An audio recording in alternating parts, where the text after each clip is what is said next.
I have received this question from a few men recently. Many men want polygamy, but very few stop to ask themselves, why is my wife afraid of it in the first place?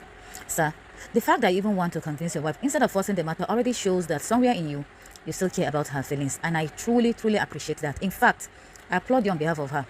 Yes, polygamy is permissible in Islam, and in some situations, it can even become a solution to certain problems. However, many men remember that part of the Sunnah and forget the other part of it.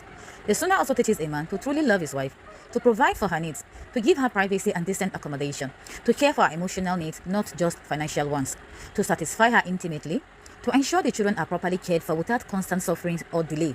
School fees are not hanging. Basic needs are not becoming daily battles. So before trying to convince her, first sit and ask yourself honestly, have I truly fulfilled this part of the Sunnah to the best of my ability?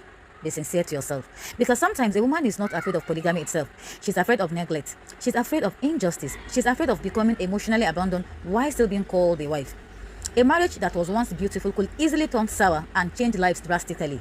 I've seen this times and times again from various women from different parts of the country that I've spoken with. So, Sabiko, don't be selfish about this. Ask her gently, what is your biggest fear about this? And when she tells you, do not judge her or argue immediately. You should listen to understand her. Then see how you can genuinely ease those fears through your actions, not just promises. That being said, let us also remember another part of the Sunnah people hardly talk about. You see, when Prophet Muhammad was married to Khadija, he stayed with her alone for about 25 years without marrying another woman. Despite her being older than him with more than 10 years.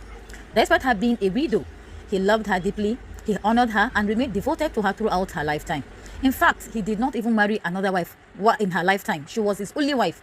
So it was even reported that Nana Aisha was sometimes feel jealous over how much he still remembered and spoke about Khadija even after her death. So my brothers, there is no guaranteed formula to convincing a wife about polygamy, especially with what many women have seen happening in some polygamous homes today. And honestly, if you ask me, many women are not reacting to the Sunnah itself. They are simply reacting to the pain, imbalance, neglect, and unfairness they have witnessed around them. I'm not a scholar.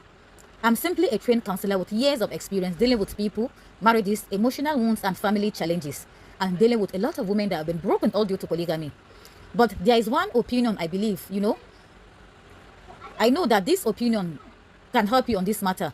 So please listen carefully to this next video. I am not a scholar. Listen to this scholar carefully.